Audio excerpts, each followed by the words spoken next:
GNM 2027 nursing প্রিপারেশনের জন্য আগামী ভিডিওতে আমরা আলোচনা করেছিলাম নিউক্লিয়াস মাইটোকন্ড্রিয়া। আজকের ভিডিওতে আলোচনা করব রাইবোজোম। এবং আগের ভিডিও যারা দেখেনি অবশ্যই আগের ভিডিওটা দেখে নেবে।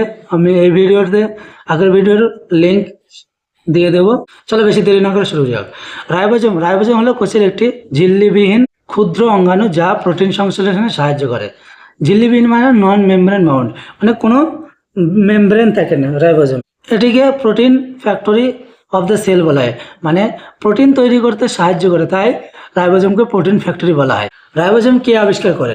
গর্বি এমিল প্যালাডে কত সালে? 1955 সালে রাইবোজোম আবিষ্কার করেন। রাইবোজোমকে প্যালাডে পার্টিকেলসও বলা হয়। প্যালাডে পার্টিকেলস সায়েন্টিস্ট গর্গি এমিল প্যালাডের নাম অনুযায়ী রাইবোজোমকে প্যালাডে পার্টিকেলসও বলা হয়। কোথায় অবস্থান করে?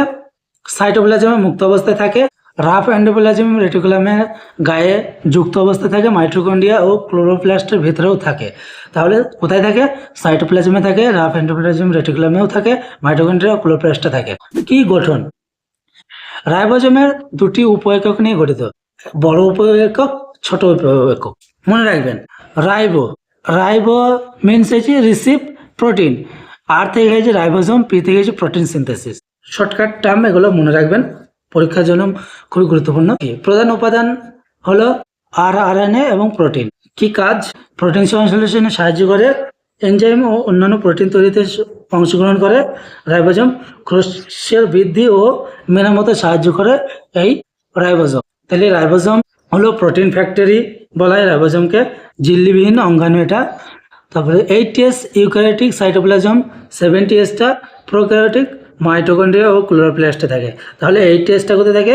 ইউক্যারিওটিক কোষে, আর 70Sটা থাকে প্রোক্যারিওটিক কোষে।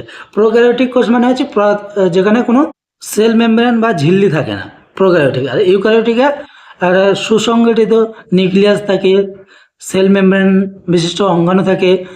আর প্রোক্যারিওটিকে সুসংগঠিত নিউক্লিয়াস থাকে না এবং সেল মেমব্রেন বিশিষ্ট অঙ্গাণু থাকে। টপিক হলো এন্ডোপ্লাজমিক রেটিকুলাম।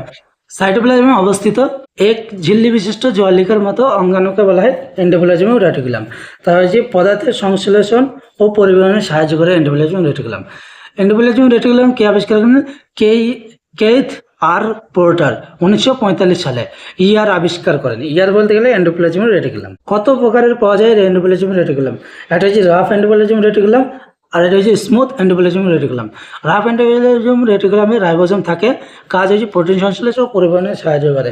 আর স্মুথ এন্ডোপ্লাজমিক রেটিকুলামে রাইবোজোম থাকে না, কাজ লিপিড সংশ্লেষণে সাহায্য করে, স্টেরয়েড হরমোন তৈরি করতে সাহায্য করে এবং বিষাক্ত পদার্থের ডিটক্সিফিকেশনে সহায়তা করে।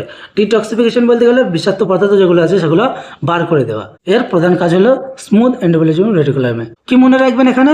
আর থেকে রাইবোজোম থাকলে কি হবে? প্রোটিন সংশ্লেষ করবে। স্মুথ, এস থেকে স্মুথ হলে এখানে প্রোটিন থাকে না, তাই রাইবোজোম থাকে না, তাই প্রোটিন সংশ্লেষণে সাহায্য করে না। তাহলে কি করে? স্টেরয়েড হরমোন ও ফ্যাট তৈরিতে সহায়তা করে। এন্ডোপ্লাজমিক রেটিকুলামের কাজ কি? পদার্থের পরিবহন করতে সহায়তা করে।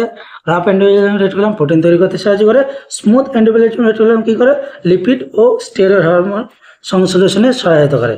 তাহলে যকৃতের কোষে বিষাক্ত পদার্থ যদি থাকে সেটাকে অপসারণে সহায়তা করে বা ডিটক্সিফিকেশন করতে সহায়তা করে এন্ডোপ্লাজমিক রেটিকুলাম।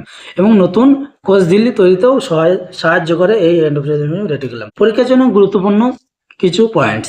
আর মানে রাফ এন্ডোপ্লাজমিক রেটিকুলাম, যেটা রাইবোজোম থাকে। রাইবোজোম থাকলে কি হবে? প্রোটিন সংশ্লেষ হবে। রাইবোজোম না থাকলে কি হবে? প্রোটিন সংশ্লেষ হবে না। রাইবোজোমের প্রধান কাজই হলো প্রোটিন সংশ্লেষ করা, তাই রাফ এন্ডোপ্লাজমিক রেটিকুলামে রাইবোজোম থাকে, তাই এটি প্রোটিন সংশ্লেষণে সহায়তা করে।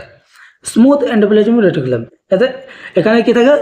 রাইবোজোম থাকে না, ফলে প্রোটিন সংশ্লেষ হয় না এখানে।